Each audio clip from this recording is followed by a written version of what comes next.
예, 여러분, 이 코로나 시국에 맞게 되는, 이 추석인데, 그죠? 아무쪼록 이 추석 명절에 하나님의 큰 은혜와 축복이 여러분과 여러분 가정, 여러분 교회에 충만하기를 기원합니다. 이 조직신학 과목 계속해서 우리가 그리스도론을 살펴보고 있습니다. 그죠? 먼저는 우리가 그리스도께서 과연 어떻게 오셨느냐, 그죠? 하나님의 언약, 은혜의 그 계약에 따라서 오셔서 그 은혜의 계약을 완성하시는 그리스도시다. 이것을 먼저 살펴봤고, 그죠? 그리고 이제 본격적으로 그리스도의 그 본성, 그 신성과 인성 문제를 살펴보면서 먼저 지난 시간에는 그리스도의 이름을 살펴봤습니다. 그죠? 그리고 이 시간에 그리스도의 신성과 인성, 이 본성을 살펴보고, 다음 시간에는 이 그리스도의 그 사역, 그리스도께서 하신 일, 그죠? 그래서 그리스도께서 어떤 삶을 사셨고, 어떤 죽음을 죽으시고, 또, 이 높아지셨느냐, 이것을 살펴보고, 마지막으로 이제 그리스도께서 이루신 그 속죄를 해석함에 있어서 여러 견해가 있어서 이 그리스도의 속죄론을 한번 살펴볼 것입니다.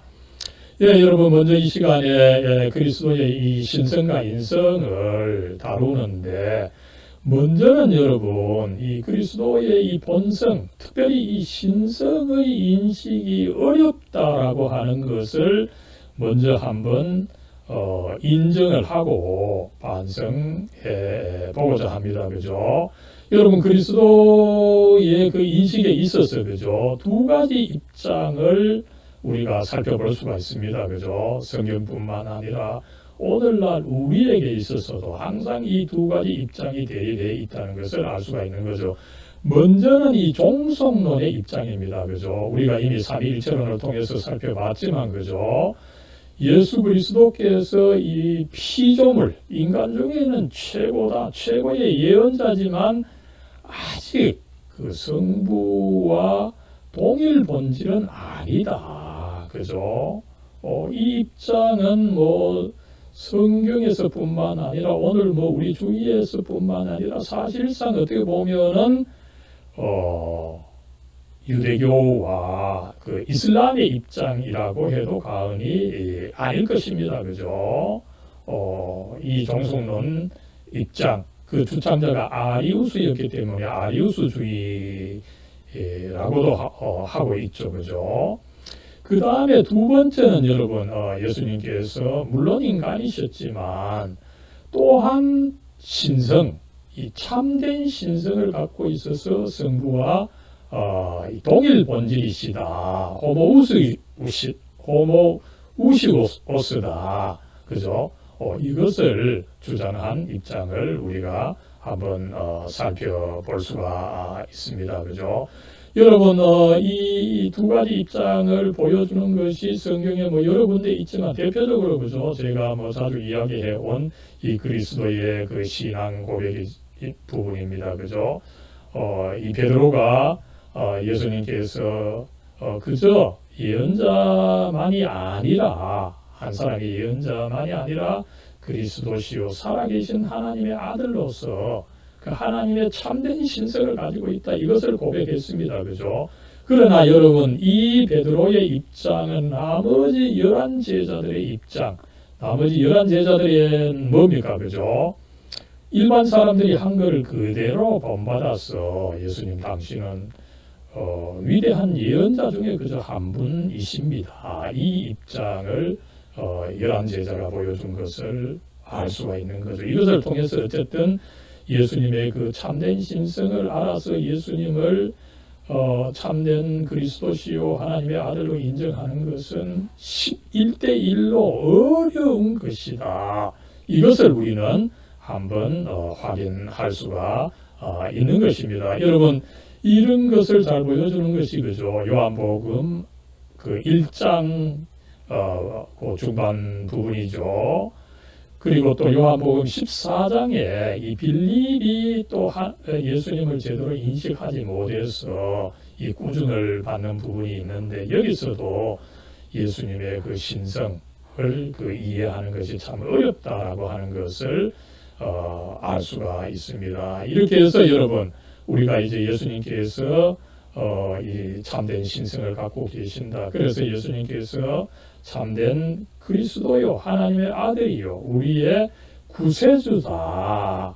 이것을 우리가 뭐 이미 알고 있고 믿고 또 배우지만 그러나 이 인식 자체는 사실상 쉽지 않고 또 하나님의 도움이 필요한 것이다. 이것을 먼저 한번 확인하고자 합니다. 예, 여러분, 이제 예수 그리스도의 그 이 신성을 본격적으로 한번 살펴보도록 하죠. 여기서 이 성경에 여러 가지로 이 증언을 하고 있는데 그것을 크게 한 7가지, 8가지 정도로 이렇게 한번 요약해서 간단하게 말씀을 드리겠습니다. 먼저는 뭡니까? 예수님께서 물론 2000년 전에 특정한 역사의 특정한 시점에 태어나셨지만 그 예수님은 이미 그 이전부터 존재하고 계셨다, 선재하셨다. 이것을 이제 그래서 선재하는 거 여러분 마음대로 할 수 있습니까? 그죠? 그 선재하신 것이 이미 예수님께서 신적인 신성을 가지신 것이다. 이렇게 성경은 여러 가지로 증언하고 있는 것을 우리가 알 수가 있죠. 먼저 다니엘서 구약에서 이미 이것을 그 이야기를 하고 있죠. 인자 인데 그죠. 그가 이미 어떤 그 신적인 권세와 영광을 가지고 있다. 이것을 이야기하는 것이 있고 그죠. 그 다음에 사도 바울이 빌립보서 2장 6절에서 그죠. 그는 근본 하나님의 본체로 계셨다. 그죠. 그러나 하나님과 동등됨을 취하지 않고 오히려 낮은 인간의 모습을 취했다. 그죠. 그리고 또 요한복음 1장 1절에서는 어떻게 이야기를 합니까? 예수님께서 이미 말씀으로 계셨다. 이 창조의 그 원리로서 말씀으로 계셨는데 그 말씀이 이제 그 특정한 시점에 육신을 입고 우리 가운데 거하시게 되었다. 그러나 이미 그가 신적 본질을 그렇게 가지고 계시기 때문에 그의 영광이 아버지의 그 아들 독생자, 그것도 그죠. 오로지 이 역사상 그 홀로 오셨고 단 하나뿐인 그 독생자로서의 영광이요 은혜와 진리다. 그죠.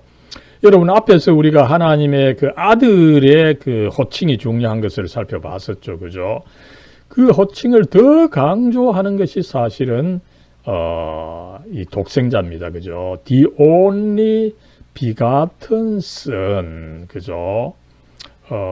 유일하게 이 탄생하신 그 아들이시다. 그죠? 그 하나님의 아들이 여럿 있는 것이 아니라는 거죠. 유일하게 그 탄생하신 그 아들. 그죠? 그것을 하나님의 아들 개념을 강조하고 있는 것을 이 독생자 개념에서 우리가 살펴볼 수가 있는 거죠. 그 다음에 여러분 이 예수님의 탄생과 또 맞닿아 있습니다만 그죠. 이 예수님께서 그저 한 인간으로만 계셨던 것이 아니라 성령께서 그와 항상 함께 그 하신 분이다. 그죠. 그래서 어떻습니까? 예수님께서 이제 세례를 받고 나오실 때에 그죠?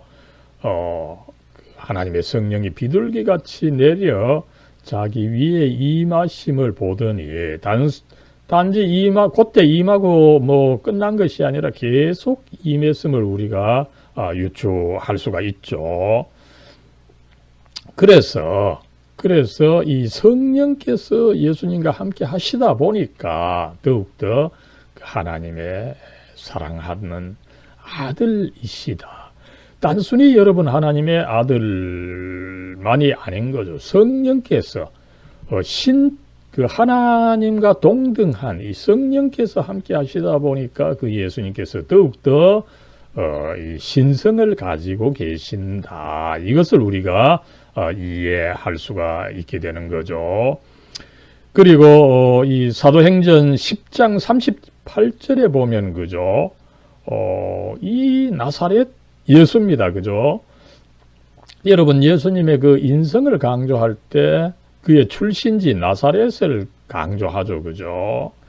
그래서 유대인들은 예수님을 그 나사렛 사람이다. 그리고 또 기독교인을 나사렛인이다. 그죠? 나사렛 사람들이다.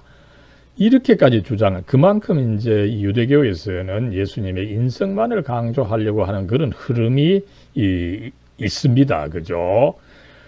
그랬을 때 그 인간 예수에게 어떻습니까? 그죠? 성령과 능력을 기름 붓듯 기름처럼 흥건히 이렇게 부었는데 기름은 또 뭡니까? 그죠? 이게 물처럼 완전히 사라지는 게 붙어 있는 거죠. 그죠?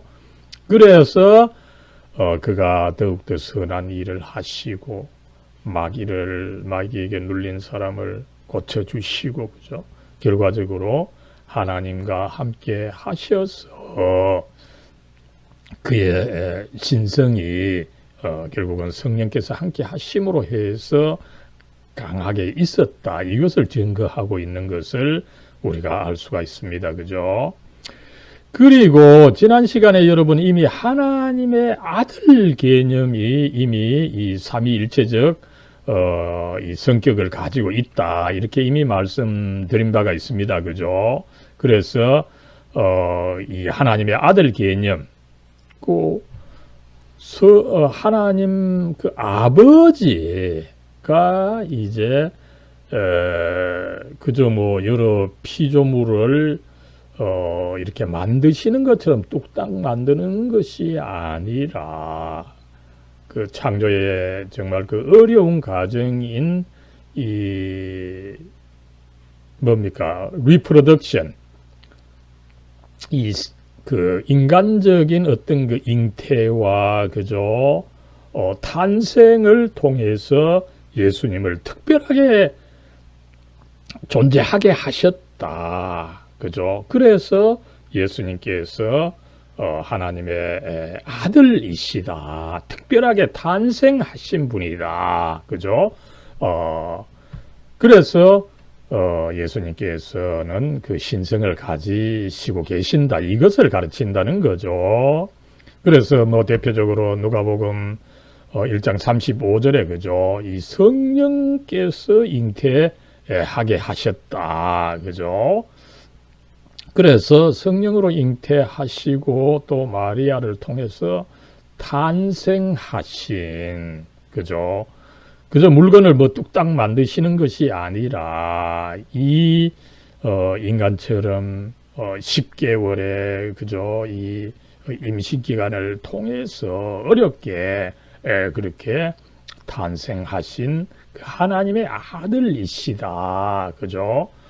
그러나 성령으로 잉태하셨기 때문에 그가 본질상 이미 이 신적 본성을 가지고 있다. 이것을 이야기하고 있는 것을 우리가 알 수가 있습니다. 그죠? 그래서 그 성경을 보면 그죠?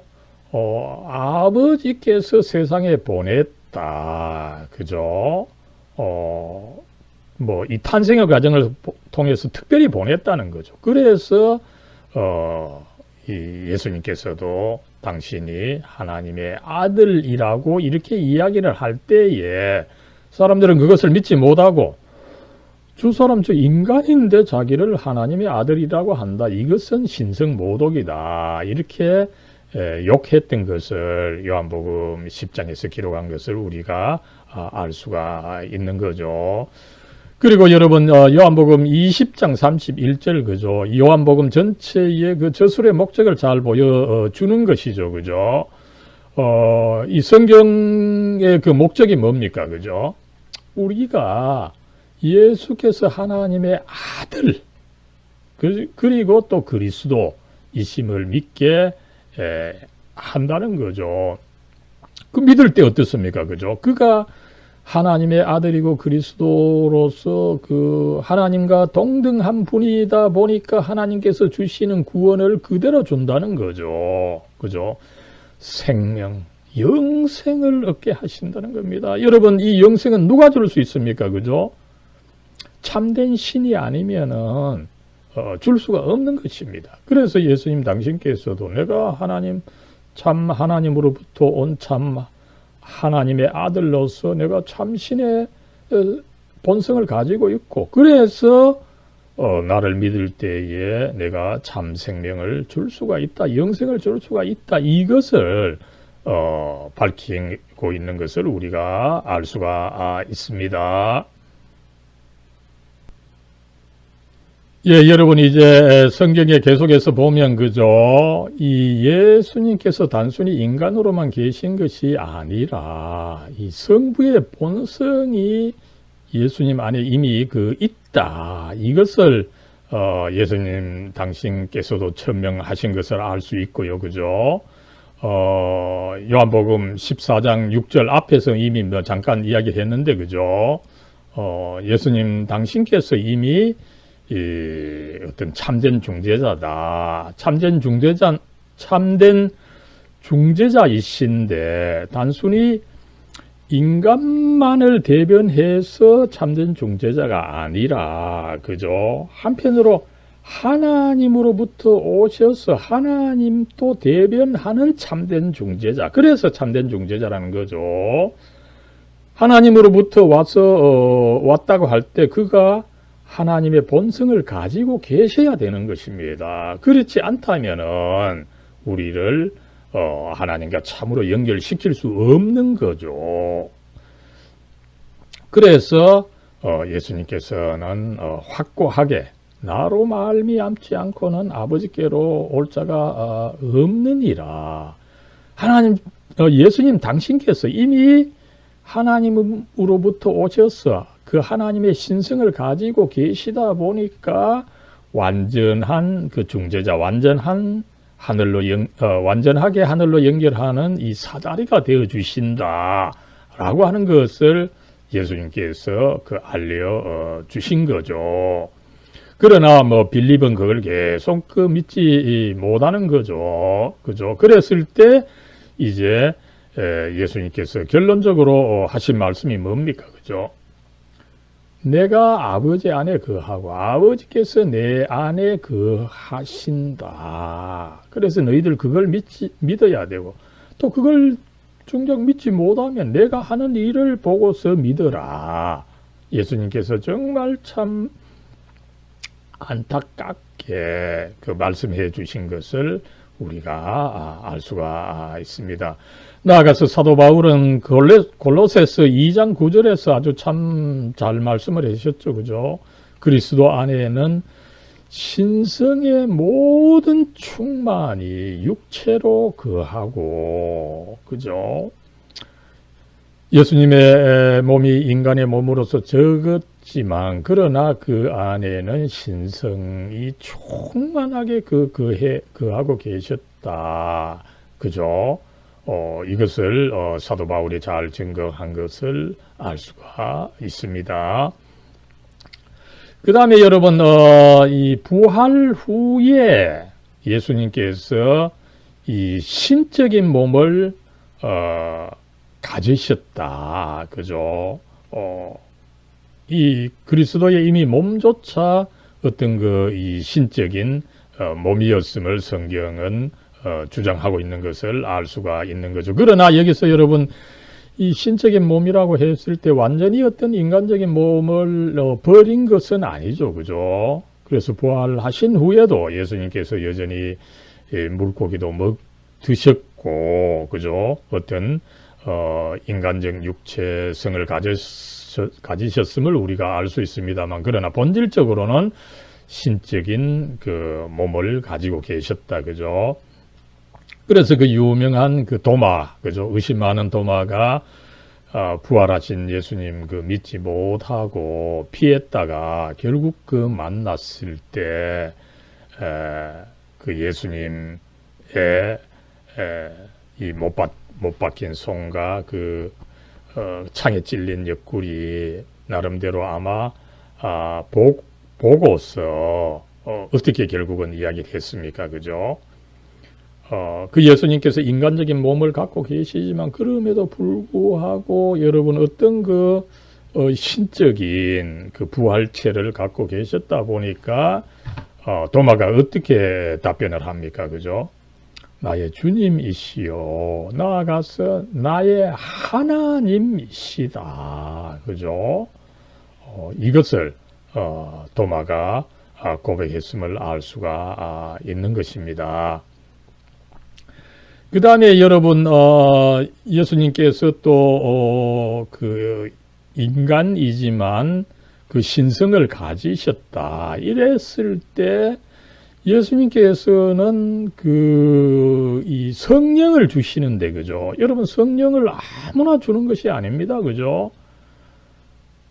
성부 하나님과 더불어서 성자 하나님만이 주실 수 있는 것입니다. 이 성령 자체가 신적인 것이다 보니까 이 신적인 것을 피조물로서는 어떻게 마음대로 줄 수가 없는 거죠. 그죠? 그랬을 때 이제 성경은 예수님께서 이 성부 하나님과 동등한 분이다 보니까 이 성령을 주시는 것으로 증거하고 있는 것을 우리가 알 수가 있습니다. 여러분 요한복음 20장에 보면은 이제 부활하신 예수님의 활동을 소개하고 있는 거죠. 그죠? 그랬을 때 이제 어떻습니까? 예수님께서는 앞에서 이미 도마 사건에서 이야기를 했지만 그죠? 모인 곳에 문을 닫았는데 문이 분명히 닫혔지만 예수님께서 그 자리에 오신 겁니다. 그러나 그럼에도 불구하고 또 못 박힌 자국은 계셨기 때문에 그가 인간적 육체를 여전히 입고 계심에도 불구하고 어떤 신령한 부활체를 입은 상태다. 그죠? 그래서 도마는 그런 예수님을 보고 하나님이다 이렇게 말씀을 하셨는데 그죠? 그랬을 때 요거는 이제 도마에게 나타나시기 그전 주일에 있었던 겁니다. 그전 주일에 이 제자들이 모여 있을 때 예수님께서 부활하신 몸으로 그 제자들에게 나타나셔서 하신 일이 뭡니까? 그죠?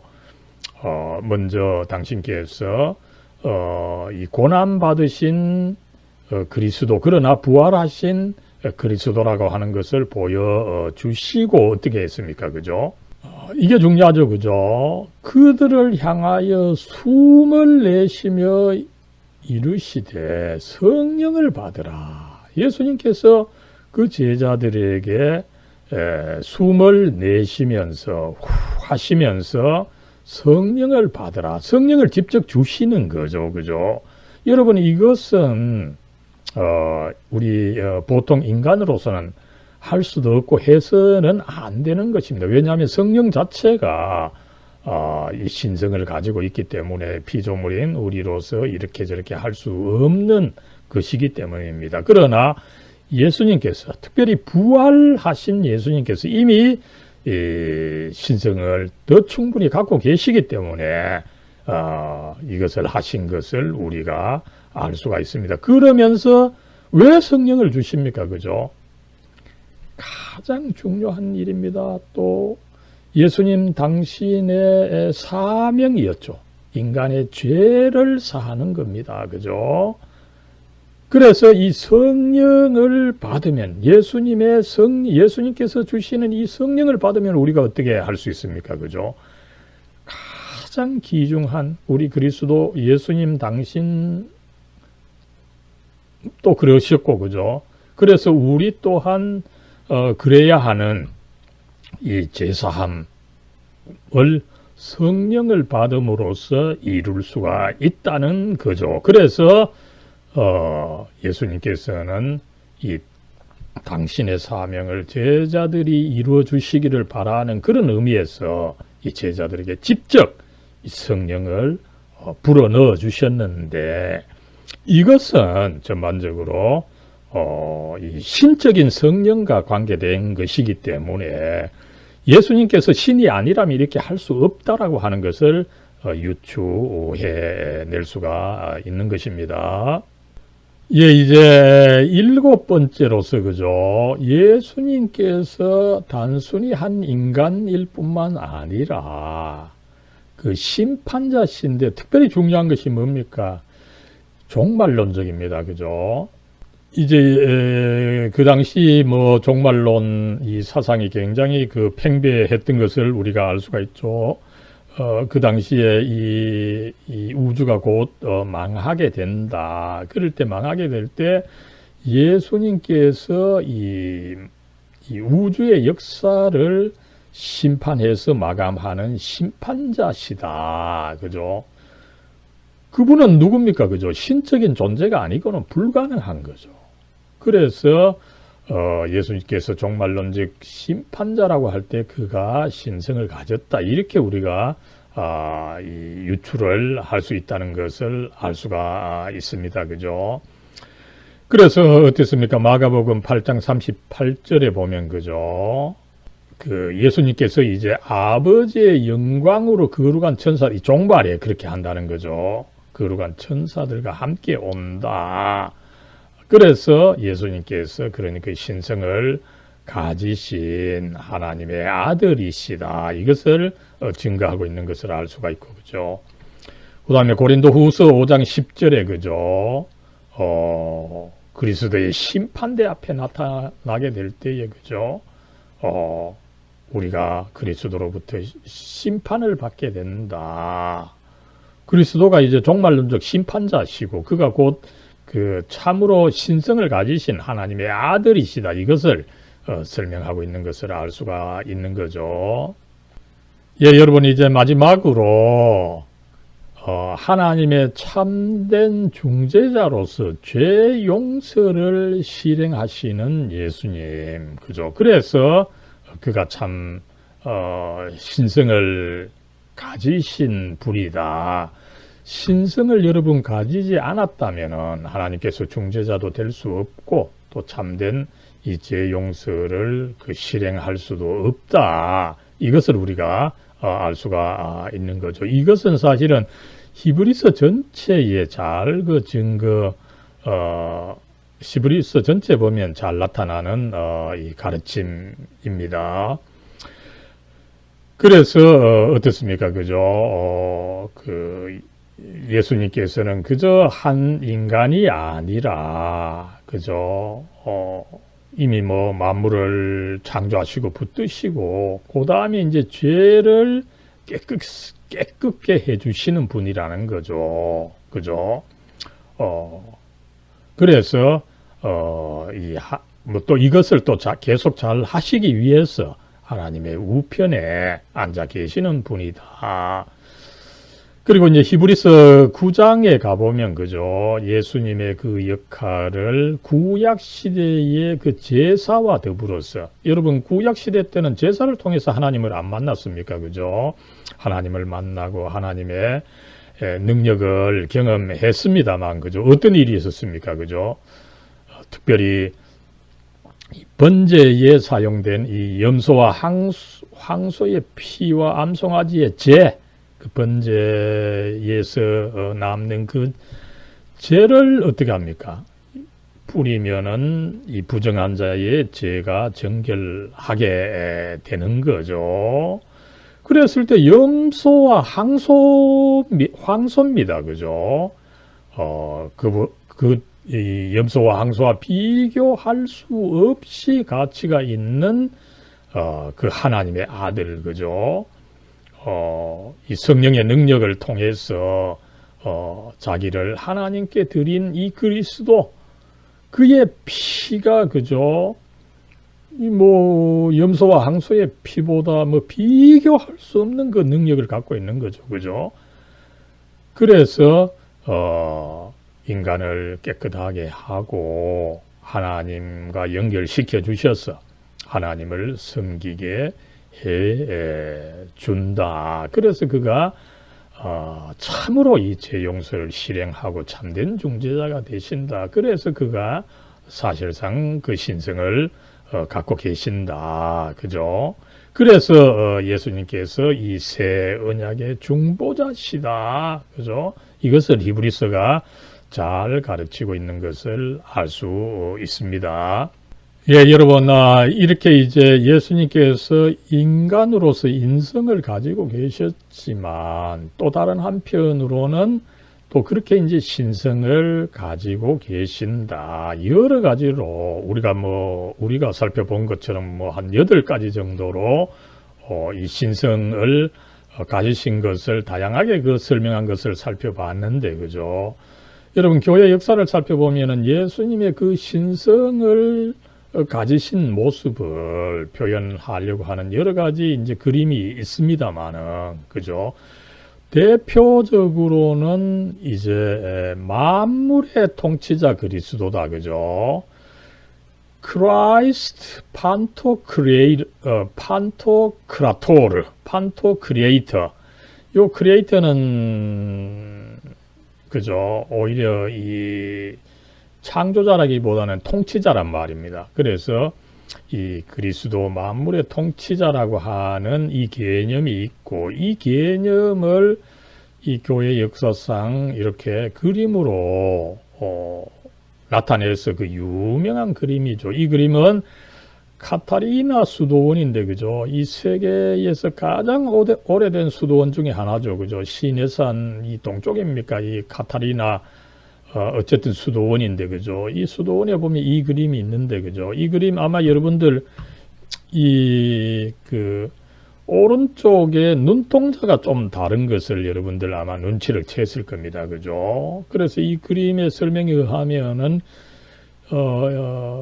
이 그림의 오른쪽은 그 신성을 나타내려고 했고, 왼쪽은 그의 인성을 나타내려고 했고, 그래서 이 신성과 인성이 언뜻 보기에는 드러나지 않지만 자세히 보면은 이 드러나는 그런 형식으로 연합되어 있다. 이것을 잘 나타낸 그림 중에 하나죠. 매우 그 이콘, 이 화상의 역사에 있어서 굉장히 중요한 그림입니다만, 그죠? 흥미롭게도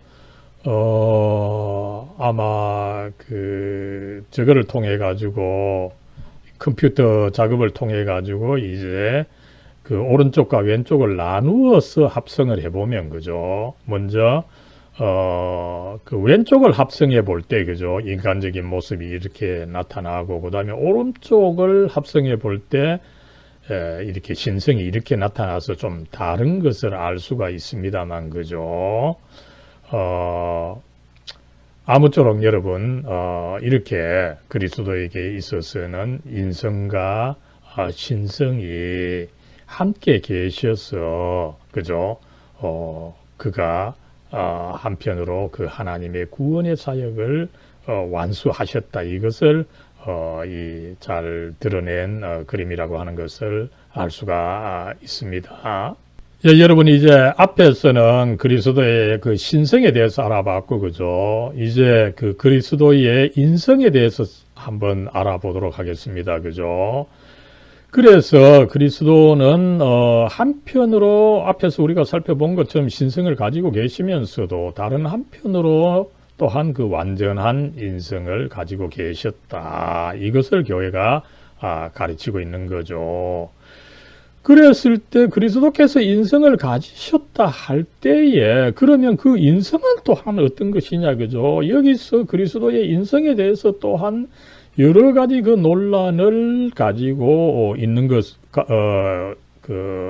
논란이 있어 왔던 것을 우리가 알 수가 있는데, 교회에서는 그리스도께서 완전한 육체를 가지고 계시고, 그죠?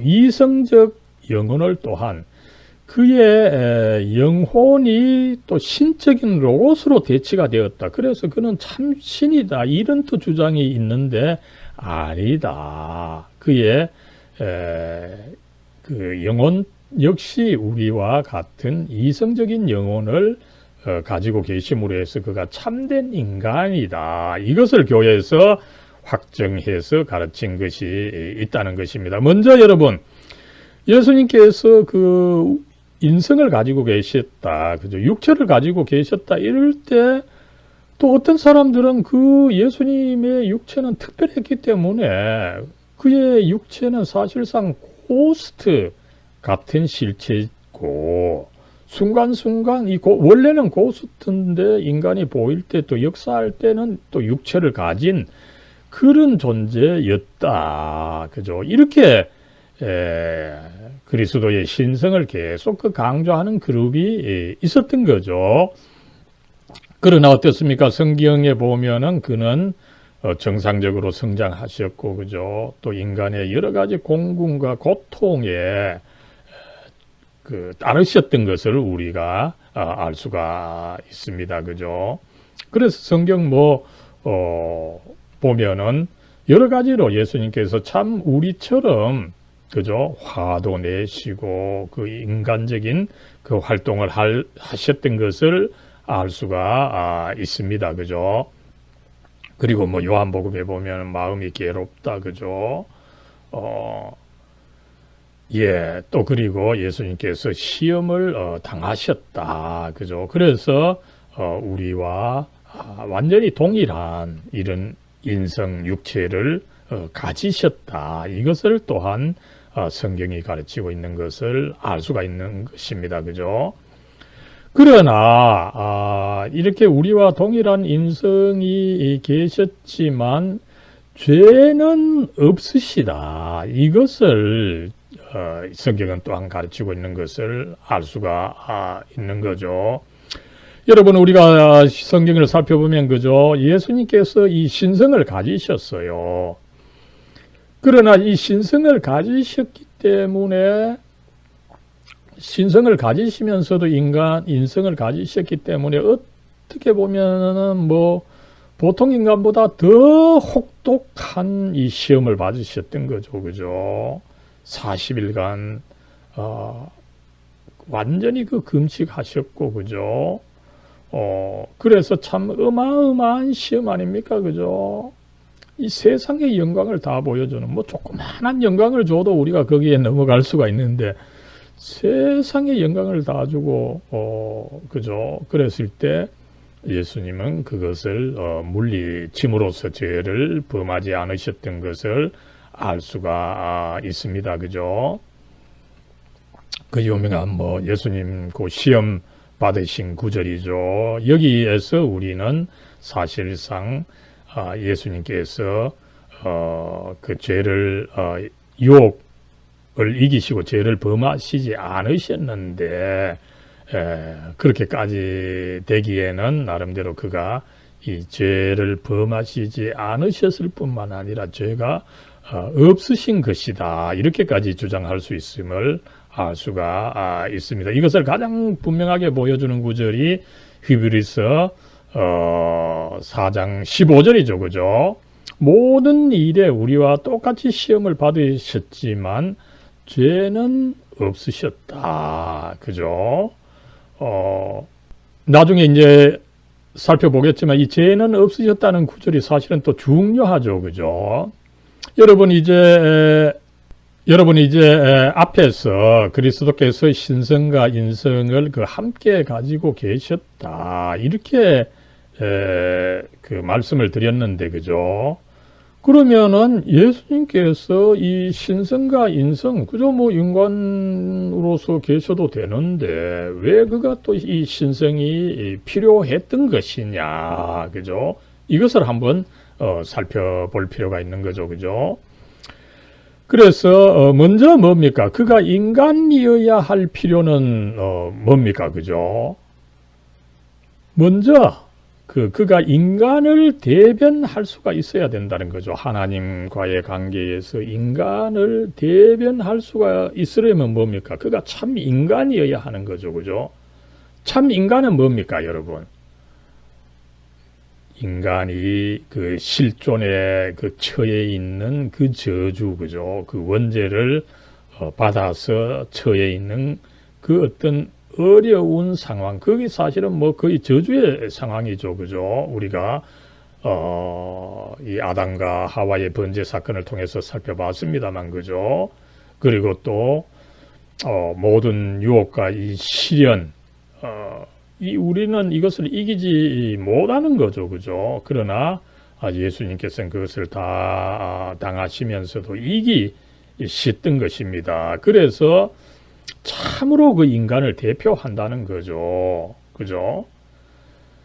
그리고 또 뭡니까? 앞에서 이제 말씀을 드렸습니다만, 그는 죄가 없으시죠, 그죠? 죄가 없으심에도 불구하고 인간을 대표해서 인간 인류 모두가 받아야 되는 그 저주의 죽음으로서 이 십자가 죽음을 우리가 받아야 되는 거예요. 그러나 예수님께서 오히려 그 죽음을 죽으셨던 것인데, 그래서 그가 참 인간으로서 그렇게 하셨다는 거죠, 그죠?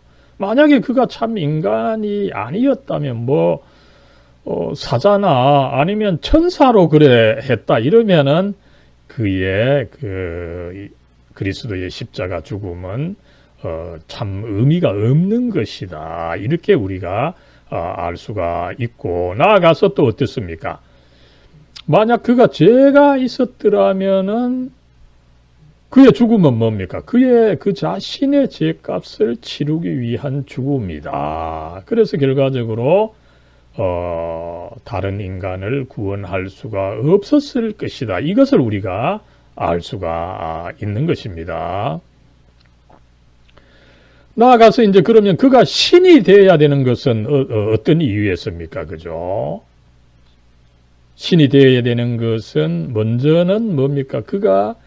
그의 생명은 무한한 가치를 가지고 있는 것입니다. 그죠? 여러분, 인간의 생명도 귀중하지만 모든 인간의 생명과 동일한 가치를 가지고 있는 것이 사실은 하나님의 아들, 그 신적인 인간입니다. 그가 그래서 신으로서 무한한 가치가 있고, 그래서 그의 이 십자가 죽음이 더욱더, 여러분, 생명이 가장 귀중한 거 아닙니까? 그죠? 어떨 때 우리가 내가 죽음으로써 한 사람을 구할 수 있다면은 예수님께서 죽음으로써 인류를 구하신다. 그죠? 그가 하나님의 아들이셨기 때문에, 신적인 존재였기 때문에 그것을 주장할 수 있다 보니까 그리스도께서 이 하나님의 그 아들 이셨던 것이다. 이것을 우리가 알 수가 있는 것입니다. 그래서 그의 이 죽음의 가치와 능력이 무한하기 때문에 또 인류의 어떤 죄까지도 구원할 수 있는 능력이 있다. 그래서 그리스도께서 단순히 인간으로 머물지 않고 그 신적 본질을 가지시는 그 하나님의 아들이셨다는 것을 우리가 알 수 있는 것입니다. 그 다음에 이제 우리가 또 살펴봐야 되는 것은, 그죠? 앞에서 이제 여러분, 이 그리스도의 이 신성과 인성, 그리스도께서는 신성과 더불어 인성을 가지고 계셨다. 이것을 이제 확증을 했는데, 그렇다면 이 신성과 인성이 과연 어떤 관계에 있느냐, 그죠? 이 또 어려운 문제, 이 그리스도론 논쟁의 문제가 일어나게 되는 것을 우리가 알 수가 있습니다. 이 문제를 여러분, 이 관계의 문제를 결정적으로 해명한 것이 451년에 있었던 이 칼케돈 신조입니다. 그죠? 앞에서 이 그리스도의 신성을 확정한 것이 이제 니케아 신조고, 그죠? 그 다음에 이제 이 니케아 신조를 통해서 그리스도의 신성이 확정되다 보니까, 그러면은 그 그리스도의 신성과 인성이 과연 어떤 관계에 있느냐, 여기에 논쟁이 일어났고, 그죠? 그래서 거의 뭐 한 120년 후에 이 451년에 칼케돈 회의를 통해서 이 칼케돈 신조가 나와서 그리스도의 신성과 인성이 과연 연합해 있다, 하나로 계신다, 이것을 확정을 한 것입니다. 그죠? 그래서 그리스도의 신성과 인성은 연합해서 하나로 계시면서 또한 이 삼위일체 안에서 그 하나의 위격으로 계신다. 그래서 이 교리사에서는 이것을 일위이성이다. 그리스도께서는 하나의 그 위격, 그죠? 성부, 성령과 이렇게 함께 있는 하나의 위격을 가지고 계시면서 그 위격 안에서 두 가지의 본성, 그 이성을 갖고 계신다. 이 일위이성을 가르쳤던 것을 알 수가 있습니다. 그죠? 그럴 때에 아무쪼록 그 그리스도 안에는 이 신성과 인성이 함께 있다라고 할 때, 그죠? 이걸 이해할 때에 뭐 그리스도의 신성이 이렇게 한편으로 있고, 그죠? 또 신성이 크니까 인성은 못하게 이렇게 밑에 뭐 있는 것이냐, 그죠? 또 아니면 뭐 신성은 이렇게 있고 인성은 이렇게 따로 어떻게 있느냐, 그죠? 이것이 아니라 단 그 하나의 위격 안에서, 그죠? 이 신성과 인성이 하나 이렇게 연합해 있음을 이야기를 하고 있는 것입니다. 그죠? 그럴 때 여러분 아무쪼록 이 두 가지를 일단은 생각을 해야 됩니다. 그죠? 여기서 여러분 조금 혼란한 것 같지만 뭐 간단한데, 그죠? 먼저 그리스도를 생각할 때 우리는 그가 삼위일체의 그 한 위격으로 계시는 거죠. 그죠? 성부 하나님의 위격, 성령 하나님의 위격에 대해서 이 하나의 위격을 가지고 계시면서, 그죠? 그럴 때, 그러니까 이제 그 말은 뭡니까? 이 삼위일체 안에서 그 신적인 그리스도가 하나 있고, 그죠? 여기에 또 인간적인 그리스도가 하나 이렇게 또 따로 있는 것이 아니라 이 신성과 인성이 합쳐서 하나의 위격으로 계신다. 그죠? 그리고 하나의 위격으로 계실 때 그 위격 안에서 신성과 인성은 연합해서 또 하나로 계신다. 그죠? 그래서 연합은 그럼 어떤 성격이냐? 그것을 이제 칼케돈 신조가 잘 이야기를 하고 있는 거죠. 그 연합은 혼용되는 것도 아니고, 그죠? 그 다음에 또 이 신성이 인성이 됐다가 인성이 신성으로 바뀌는 것도 아니고, 그죠? 또 이렇게 분할되는 것도 아니라는 거죠. 그죠? 분할된다는 것은 뭡니까? 여러분, 요 신성의 일부가 분할되거나 인성의 일부가 또 분할되거나 이런 의미죠. 그리고 이 분리되지 않는다. 이 신성과 인성이 이렇게 따로 있는 것은 아니라는 거죠. 그죠? 이렇게 해서 아무쪼록 이 칼케돈 신조를 통해서 그리스도께서는 이 삼위일체 안에서 하나의 위격으로 계시면서 이 신격 따로 인격 따로가 아니라는 거죠. 하나의 위격으로 계시면서 그 위격 안에서 신성과 인성이 연합해 계실 때 이 연합의 성격은 뭡니까? 서로 막 혼돈되는 것도 아니고, 그죠? 변화되는 것도 아니고, 그죠?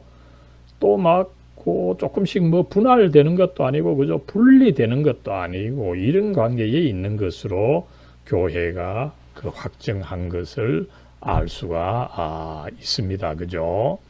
예, 여러분, 이렇게 할 때에 우리가 그리스도의 조금 어렵습니다만, 그죠? 일위이성, 이 관계를 이해함에 있어서 몇 가지 오류를 통해서 한번 살펴보도록 하겠습니다. 지난번 삼위일체도 마찬가지죠. 그죠? 정통적인 삼위일체가 있으면은 그거에 대한 잘못된 그 이해가 많은데 그리스도론에 있어서도 그런 것이 한 네 가지 정도가 있죠. 먼저는 여러분 뭐 제일 그 흔한 이미 뭐 종속론에서 이미 이야기를 했었죠. 그죠? 그리스도에게 있어서 신성의 실제를 부여하면서 그죠? 인성을 강조하는 부류가 있는 거죠. 이미 뭐 신약 성경 시대의 에비온파가 있고 그죠? 이 역사적으로 볼 때 소치니우스 혹은 소키니우스 파가 있고 그죠? 그 파를 현대에 이어받은 유니테리언, 이 유니테리언 교파는 그리스도의 그 신성을 부인하면서 그리스도의 도덕성만 강조하는 이 교파인데, 여러분 미국에서 하버드를 중심으로 해서 굉장히 강하게 있는 교파가 이 유니테리언 교파입니다. 그죠? 그리고 오늘날 이 자유주의 편에 서 있는 많은 그 교회들 사실은 신성을 부인하면서 인성을 강조하는 이런 흐름이 굉장히 그 강하게 있다는 것을 우리가 알 수 있고요. 그 다음에 이제 신성이 중요하다고 이제 생각을 하는 부류인데, 그죠? 그런데 이 신성을 또 너무 강조해서도 안 된다는 것을 우리가 알 수가 있죠. 그죠? 특별히 영지주의자입니다. 그죠? 영지주의자는 이 육체가 악하다고 생각합니다. 그죠? 그러다 보니까 선한 그리스도께서 육체를 입을 수가 없다. 그죠? 그래서 여기서 이제 뭐 가연설, 그죠? 그리스도께서 고스트 같은 그런 몸을 가지셨다고 보는 이 가연설 입장이 있고, 그죠? 그 다음에 이제 아폴리나리우스라고 하는 이 초대교회 신학자는 뭡니까? 신성을 강조하다 보니까, 그죠? 그리스도께서 이제 삼분서를 따르면서 육과 혼은 인간적인 것을 입으셨다는 거죠. 그러나 그의 영은 그 신적인 로고스를 가졌다. 그래서 인간의 한 부분은 그 인성의 한 부분은 또 신성이 되다 보니까 참된 인간이 아니다. 결과적으로 이렇게 이야기를 했는데 교회는 이 입장을 이단으로 정죄한 역사가 있는 거죠. 또 이 사빌리우스, 그죠? 양태론 이미 삼위일초론에서 살펴봤습니다. 그죠? 그리스도께서 이 독립적인 어떤 존재가 아니다. 그저 뭐 하나님의 한 형태다. 여기서도 신성을 강조하는 것을 알 수가 있는 거죠. 그 다음에 유티케스라고 하는 이 초대교회 신학자는 뭡니까? 여러분, 이 신성과 그리스도 안에서 신성과 인성이 함께 한다라고 할 때 어떻게 됩니까? 신성이 강하죠. 그래서 신성이 인성을 잡아먹는 것으로, 그래서 인성이 약화되고 어떤 신성 중심의 새로운 제3의 성이 되었다. 그죠? 이런 엉뚱한 그 주장을 하고 있는 것을 알 수가 있는 거죠. 여러분, 루터파의 성찬설을 나중에 살펴보겠지만 공제설입니다. 이 성찬에 그리스도의 몸이 그리스도의 그 신령한 몸이 함께 한다. 이렇게 그 이야기 한 적이 있습니다. 그죠? 여러분, 그 성찬에 있어서의 빵은 분명히 빵입니다. 그죠? 그러나 그 빵이 신적인 그리스도의 몸에 의해서 잡혔다. 그죠? 이렇게 주장하다 보니까 이 루터파의 성찬론이 유티케스주의를 반영한다. 이 벌커프가 그렇게 비판을 하고 있는 것을 알 수가 있는 거죠. 그 다음에 이제 세 번째로는 뭡니까? 이 그리스도에게 있어서 인성과 본성이 있는데 이 두 본성이 서로 완전하다는 것을 좀 부정하는 교파 흐름이 있는 거죠. 그죠? 그래서 아리우스파는 뭡니까? 그죠? 그가 가지고 있는, 그리스도가 가지고 있는 신성이 완전하지 않다는 거예요. 인성으로 주로 되어 있기 때문에, 그죠? 그리스도에게 있어서 인성으로는 완전할지라도 신성에 있어서는 아직까지 불완전하다. 그죠? 그래서 이게 뭐 또 종속론이기도 하죠. 결과적으로 그리스도가 어떻습니까? 그죠? 참 신이 아니라 절반만 신이다. 그죠? 아닙니다. 이에 대해서 이제 앞에서도 설명을 했지만 니케아 신조는 그리스도께서 성부와 동일 본질이라서 그가 가진 신성은 완전하다. 이것을 확정한 것을 알 수가 있습니다. 그죠? 그리고 이제 마지막으로는 그리스도의 그 위격, 인격의 그 단일성, 그죠? 앞에서 제가 조금 혼란스럽게지만 뭐 그것을 설명을 했죠. 그죠? 그리스도께서 이제 삼위일체 안에 계실 때, 그죠? 성부 하나님, 성령 하나님에 대해서 그리스도가 계실 때, 그리스도는 신성과 인성이 있다 보니까, 뭐, 신성을 가진 인격이 따로 있고, 또 인성을 가진 그리스도의 위격이 또 따로 있는 것으로 해가지고, 그 삼위일체 안에서의 그 위격이 분리가 되어 있는 것이 아니라는 거죠. 신격과 인격이 분리가 되어 있는 것이 아니라는 거죠. 그죠? 이것이 연합해 있고 그 연합해서 하나의 위격을 가지고 있고 그 위격 안에서 신성과 인성은 연합해 있다. 일이 이성이다. 이것을 가르쳤는데, 그죠? 여러분, 이것을 부정한 네스토리우스가 있었습니다. 그죠? 이 네스토리우스는 어떻게 보면은 사실은 이 유티케스를 이제 방어하려고 하다가 오류에 빠진 거죠. 유티케스가 어떻습니까? 그죠? 이 신성이 인성보다 강해서 이 신성이 인성을 잡아먹는다 이렇게 생각을 했던 거죠. 이 잡아먹는 것을 이제 방어하려면 어떻게 됩니까? 신성과 인성이 따로 있어야 되는 거죠. 그래서 네스토리우스는 불행하게도 이 신성과 인성이 따로 되어 있는 것으로 생각하면서 이 삼위일체의 위격이 사실상 두 개, 그리스도는 두 개의 위격으로 가지고 있는 것으로, 그죠? 잘못 이해를 했던 것입니다. 그래서 교회는 그것이 아니다. 예수 그리스도께서 삼위일체 안에서 이 성부와 성령의 관계해서 하나의 위격으로 계시면서 그러나 그 위격 안에서 신성과 인성은 서로 이렇게 연합해 계신다. 그죠? 일위이성이다. 이것을 확정을 한 것을 알 수가 있습니다. 그죠? 여러분, 이렇게 해서 우리가 그 인간이셨던 예수님을 그리스도요 하나님의 아들이시요 우리의 주님이시요 그죠? 우리의 구원자로 받아들이고 있는데 이 간단한 신앙에 있어서는 사실은 결국은 그리스도께서 신성과 인성을 함께 가지고 계신다. 이것을 보여주는 것을 알 수가 있습니다. 그러면서도 여러분, 이 예수님께서 신성과 인성을 가지고 계신다라고 할 때, 그죠? 이것은 굉장히 복잡하면서 중요한 문제입니다. 그죠? 만약에 그리스도의 이 신성이 확정되지 않으면은 그의 그 구원 사역을 우리는 불완전한 것으로 받아들여야 되죠. 그죠?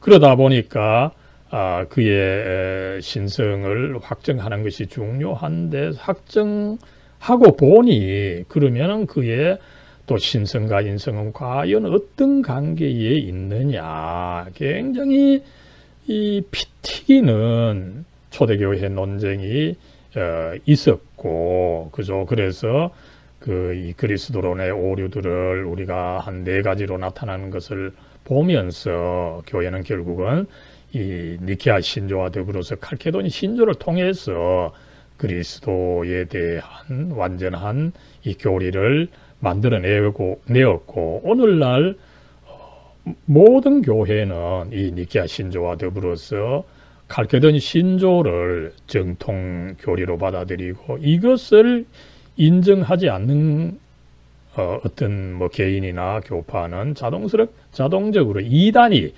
된다라고 하는 것을 알 수가 있습니다. 아무쪼록 여러분 이 조직신학을 공부하면 이렇게 흥미로운 부분도 있지만 조금 복잡한 부분이 있지만 그러나 이것들이 전부 다 교회의 그 귀중한 역사를 반영하고 있기 때문에 또 흥미있는 부분입니다. 아무쪼록 이 추석 명절 잘 보내기를 바랍니다. 사랑과 은혜로 충만하신 하나님, 이 시간 저희들 또 추석 명절이지만 그래도 이 조직신학을 통해서 계속해서 주님의 이 진리, 생명의 진리, 우리를 구원하는 이 진리에 대해서 한번 살펴볼 수 있게 해주시니 감사합니다.